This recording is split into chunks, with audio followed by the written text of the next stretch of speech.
ಜಗತ್ಪ್ರಾಣಾನ್ ಸಂಸ್ಕೃತಂ ಸಂಸ್ಕೃತಿಂ ಗುರುಂ ಕೃಷಿಕಂ ಸೈನಿಕಂ ಗಾಂಚ ವಂದೇ ಭಾರತ ಮಾತರಂ.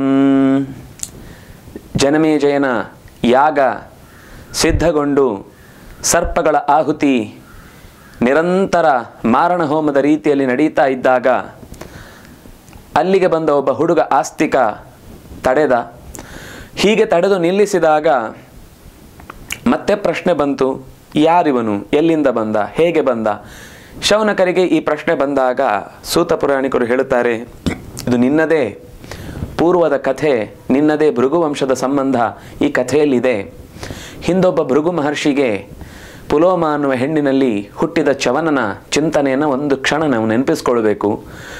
ಪುಲೋಮ ಅಂತ ಒಬ್ಬ ರಾಕ್ಷಸ ಇದ್ದ. ಆ ಪುಲೋಮ ಅನ್ನುವ ರಾಕ್ಷಸ ಈ ಪುಲೋಮ ಅನ್ನುವ ಹುಡುಗಿಯ ತಂದೆ ಆ ಮಗುವನ್ನು ಸಾಕಿ ಬೆಳೆಸುವ ಹೊತ್ತಿಗೆ ನಿನ್ನನ್ನು ರಾಕ್ಷಸನಿಗೆ ಮದುವೆ ಮಾಡಿಕೊಡ್ತೇನೆ ಅಂತ ತಂಟೆ ಮಾಡಿದಾಗಲೆಲ್ಲ ಹೇಳಿ ಹೇಳಿ ಹೇಳಿ ಹೇಳಿ ಹೆದರಿಸ್ತಿದ್ದ. ಆ ರಾಕ್ಷಸ ನಿಜವಾಗ್ಲೂ ನನಗೆ ಮದುವೆ ಮಾಡಿಕೊಡ್ತಾನೆ ಅಂತ ಕಾಯ್ತಾ ಇದ್ದ. ಒಂದು ಹೊತ್ತಿಗೆ ಏನಾಯಿತು, ಯಾವುದೋ ಒಂದು ಸಂದರ್ಭದಲ್ಲಿ ಭೃಗು ಮಹರ್ಷಿ ಹೀಗೆ ದಾಂಪತ್ಯವನ್ನು ನಡೆಸಲಿಕ್ಕೆ ನಿನ್ನ ಮಗಳನ್ನು ನಾನು ಬಯಸ್ತಾ ಇದ್ದೇನೆ ಅಂತ ಹೇಳಿದಾಗ ಖಂಡಿತ ಅಂತ ಹೇಳಿ ಅಗ್ನಿಸಾಕ್ಷಿಕವಾಗಿ ಮದುವೆ ಮಾಡಿ ಕೊಟ್ಟ. ಆದರೆ ಆ ರಕ್ಕಸನ ತಲೆಯಲ್ಲಿ ಈ ತಂದೆ ನನಗೆ ಮೋಸ ಮಾಡಿದ, ಆ ಹುಡುಗಿಯೂ ನನಗೆ ಮೋಸ ಮಾಡಿದ್ಲು ಅಂತ ಯೋಚಿಸಿ ಅವರು ಎಲ್ಲೆಲ್ಲಿ ಹೋಗ್ತಾರೋ ಅಲ್ಲೆಲ್ಲ ಹಿಂಬಾಲಿಸಿಕೊಂಡು ಅವರು ಹೋಗುವ ಬರುವ ಎಲ್ಲ ಘಟನೆಗಳನ್ನು ಲೆಕ್ಕ ಹಾಕಿಕೊಂಡು ಕಾಯ್ತಾ ಇದ್ದ. ಒಂದು ದಿವಸ ಭೃಗು ಯಾವಾಗ ಮನೆ ಬಿಟ್ಟು ಯಾವುದೋ ಯಜ್ಞಕ್ಕೋ ಕಾರ್ಯಕ್ಕೋ ಹೊರಟ ಸಂದರ್ಭದಲ್ಲಿ ಮನೆಗೆ ಬಂದವನೇ ನಿಮ್ಮಪ್ಪ ನನಗೆ ಕೊಟ್ಟು ಮದುವೆ ಮಾಡ್ತೇನೆ ಅಂತ ಹೇಳಿದ್ದನ್ನು ಖಂಡಿತ ನಾನು ಒಪ್ಕೊಳ್ಳಿಕ್ಕೆ ತಯಾರಿಲ್ಲ, ಈಗ ಈ ಮದುವೆಯನ್ನು ನನಗೇ ಮದುವೆ ಮಾಡಿ ಕೊಡ್ತೇನೆ ಅಂತ ಹೇಳಿದ ಮೇಲೆ ನೀನು ನನ್ನ ಜೊತೆಗೆ ಬರಬೇಕು ಅಂತ ತುಂಬ ಒತ್ತಾಯ ಆಗುತ್ತೆ.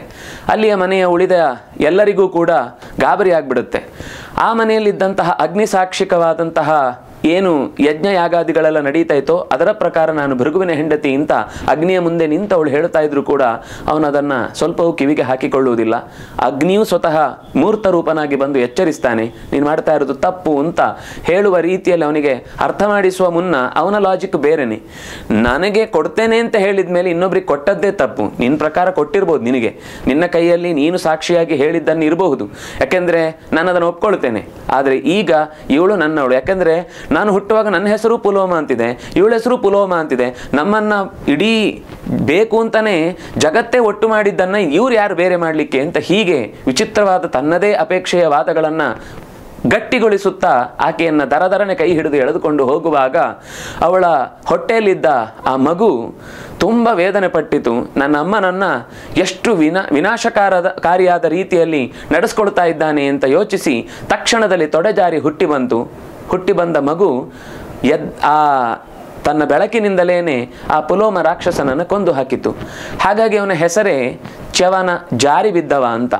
ಜಾರಿ ಬಿದ್ದವ ಅನ್ನುವ ಹೆಸರಿನಲ್ಲಿ ಹುಟ್ಟಿದ ಆ ಹುಡುಗ ಮುಂದೆ ಇಡೀ ವೇದದ ಪರಂಪರೆಯನ್ನು, ಅದರಲ್ಲೂ ಮುಖ್ಯವಾಗಿ ಅಥರ್ವ ವೇದಕ್ಕೆ ಸಂಬಂಧಪಟ್ಟ ಆಯುರ್ವೇದವನ್ನು ಚೆನ್ನಾಗಿ ಕಲಿತು ಬಂದ ಅನ್ನೋದು ಮುಂದೆ ಮತ್ತೊಂದು ಕಥೆಯ ಜೊತೆಗೆ ಇದಕ್ಕೆ ಸಂಬಂಧ ಗೊತ್ತಾಗುತ್ತೆ.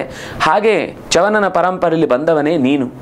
ಇದರಲ್ಲೂ ಮುಖ್ಯವಾಗಿ ಒಂದು ಕಥೆ ಇನ್ನೊಂದು ಕಥೆಯ ಜೊತೆಗೆ ಬೆರೆತಿದೆ ಅನ್ನೋದಕ್ಕೆ ದೃಷ್ಟಾಂತವಾಗಿ ನಿನಗೆ ಹೇಳಬೇಕು ನಾನು. ಜರತ್ಕಾರು ಅಂತ ಒಬ್ಬ ಋಷಿ ಇದ್ದ. ಆ ಋಷಿ ಅವನದೊಂದು ಅಪೇಕ್ಷೆ ಇತ್ತು, ನನ್ನ ಹೆಸರಿನವಳನ್ನಿದ್ರೆ ಮಾತ್ರ ಮದುವೆ ಆಗ್ತೇನೆ ಅಂತ.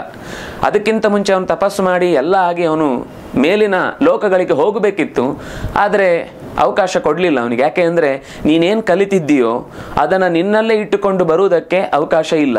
ನೀನು ಕಲಿತದ್ದನ್ನು ಮುಂದಿನ ಪರಂಪರೆಗೆ ಒಪ್ಪಿಸದೇ ಇದ್ದರೆ ನಿನಗೆ ಯಾವ ಸಾಧನೆ ಮಾಡಿದ್ರೂ ಕೂಡ ನೀನು ಮೇಲೆ ಬರಲಿಕ್ಕೆ ಅರ್ಹ ಅಲ್ಲ ಅಂತ. ನನಗೆ ಈ ಸಂಸಾರದ ಬಗ್ಗೆ ವ್ಯಥೆ ಬಂದೇ ನಾನಿಷ್ಟು ದೂರ ಇರುವುದು. ಅದರಿಂದಾಗಿ ನನಗೆ ಇದೆಲ್ಲ ಅಪೇಕ್ಷಿತವಲ್ಲ. ನಿನಗೆ ಅಪೇಕ್ಷಿತ ಅಲ್ಲ ಇರಬಹುದು, ನೀನು ಅದರಲ್ಲಿ ಬೀಳು ಅಂತ ಹೇಳ್ತಾ ಇಲ್ಲ. ಆದರೆ ನಿನ್ನ ಕರ್ತವ್ಯ ಮಾಡದೆ ಮೇಲೆ ಬರ್ಲಿಕ್ಕೆ ನಿಂಗೆ ಅವಕಾಶ ಇಲ್ಲ. ಇದು ಜಗತ್ತಿನ ನಿಯಮ. ನಮಗೆ ಋಣಗಳು ಅಂತ ಇರ್ತವೆ, ದೇವಋಣ, ಪಿತೃಋಣ, ಋಷಿಋಣ ಅಂತ. ಈ ನಿಮಗೆ ಹಿಂದಿನಿಂದ ಬಂದ ಋಷಿಗಳು ತಮ್ಮ ಜೀವನವನ್ನು ತ್ಯಾಗ ಮಾಡಿಕೊಟ್ಟ ವಿದ್ಯೆಯನ್ನು ನೀವು ಯಾವ ತ್ಯಾಗವನ್ನೂ ಮಾಡದೆ ನನ್ನ ವೈಯಕ್ತಿಕ ಉದ್ಧಾರಕ್ಕೆ ಮಾತ್ರ ಬಳಸ್ತೇನೆ ಅಂತ ಅನ್ನೋದು ಯಾವ ಕಾರಣಕ್ಕೂ ಸರಿಯಲ್ಲ. ಅದರಿಂದಾಗಿ ನೀನು ದಾಂಪತ್ಯವನ್ನು ವಹಿಸಿ ಒಂದು ಪರಂಪರೆಯನ್ನು ಬೆಳೆಸಿ ಆ ಮೂಲಕ ಶಿಕ್ಷಣಕ್ಕೆ ಬೇಕಾದಂಥ ಅಗತ್ಯವನ್ನು ಪೂರೈಸಿಯೇ ಬರಬೇಕು. ಕೊನೆಗೆ ಆಯಿತು ಅಂತ ಒಪ್ಪಿಕೊಂಡು, ಆದರೆ ನನ್ನ ಕಂಡೀಷನ್ ನನ್ನ ಹೆಸರಿನ ಹುಡುಗಿಯೇ ಆಗಬೇಕು ಅಂತ. ಆಯಿತು, ಹುಡುಕ್ತಾ ಹುಡುಕ್ತಾ ಹುಡುಕ್ತಾ ಎಲ್ಲೆಲ್ಲೋ ಓಡಾಡ್ತಾ ಇದ್ದ. ಸುಮ್ಮನೆ ಕಾಡಿನ ಮಧ್ಯೆಗೆ ಹೋಗಿ ಕಿರ್ಚುದು, ಯಾರಾದರೂ ಇದ್ದರೆ ನನಗೆ ಹೆಣ್ಣು ಕೊಡಿ ಅಂತ. ಯಾರು ಕೊಡ್ತಾರೆ ಆ ಕಾಡಿನ ಮಧ್ಯದಲ್ಲಿ? ಆದರೆ ವಿಚಿತ್ರ ಏನು ಅಂದರೆ, ಸಿಗಬೇಕು, ಒಂದು ಗಂಟು ಬೀಳಬೇಕು ಅಂತಿದ್ರೆ ಕಾಡಿನಲ್ಲೂ ಒಬ್ಳು ಹುಡುಗಿ ಸಿಗ್ತಾಳೆ ಅಂತ ಅನ್ನೋದಕ್ಕೆ ಅಷ್ಟೊತ್ತಿಗೇನೆ ಒಬ್ಬ ಬಂದವನು ನಿನ್ನ ಹೆಸರು ಜರತ್ಕಾರುನ ಕೇಳ್ದ. ಹೌದು ಅಂತ ಹೇಳಿದವನು. ಹಾಗಾದರೆ ನನ್ನ ಮಗಳನ್ನು ತಗೋ. ನಿನ್ನ ಮಗಳನ್ನೆಲ್ಲ ಹಾಕಿ ತಗೊಳ್ಳಿಕ್ಕಾಗಲ್ಲ ಅಂದ. ಯಾಕೇನು? ಇಲ್ಲ ನನ್ನ ಹೆಸರಿನವಳಾದರೆ ಮಾತ್ರ ತಗೊಳ್ತೇನೆ. ಇಲ್ಲ ನೀನು ಯಾವ ಹೆಸರು ಹೇಳಿದ್ಯೋ ಅದೇ ಹೆಸರಿನವಳು ಇವಳು ಅಂತ ತಂದು ಆಕೆಯನ್ನು ಅವನಿಗೆ ಕಟ್ಟಿ, ಹಾಗೆ ಅವರಿಬ್ಬರ ದಾಂಪತ್ಯದಿಂದ ಪಡೆದ ಆಸ್ತಿಕನೇ ಹೀಗೆ ಮುಂದೆ ಈ ಯಜ್ಞವನ್ನು ನಿಲ್ಲಿಸಲಿಕ್ಕೆ ಕಾರಣನಾದ.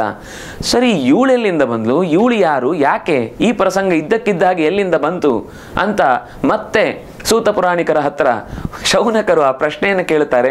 ಅದರ ಹಿಂದೆ ಮತ್ತೊಂದು ದೊಡ್ಡ ಕಥೆಯೊಳಗೆ ನಾವು ನುಗ್ಗಬೇಕಾಗಿದೆ. ಜಾಗ್ರತೆಯಿಂದ ನಮ್ಮ ಮನಸ್ಸನ್ನು ದೃಢವಾಗಿಟ್ಟುಕೊಂಡು ನುಗ್ಗುತ್ತಾ ಇದ್ದರೆ ಎಷ್ಟು ಕಾಡಿನ ಒಳಗೆ ಹೋದರೂ ನಮ್ಮ ಮಾರ್ಗದ ದಾರಿ ತಪ್ಪುವುದಿಲ್ಲ, ಯೋಚನೆಗಳ ಸಾಲು ಹದ ತಪ್ಪುವುದಿಲ್ಲ, ಎಡುವುದಿಲ್ಲ ಅನ್ನುವುದನ್ನು ನಮಗೆ ಪಾಠವಾಗಿ ಈ ಕಥೆಯ ಮುಂದಿನ ಭಾಗ ತೆರೆದುಕೊಳ್ಳುತ್ತೆ. ನಮಸ್ಕಾರ.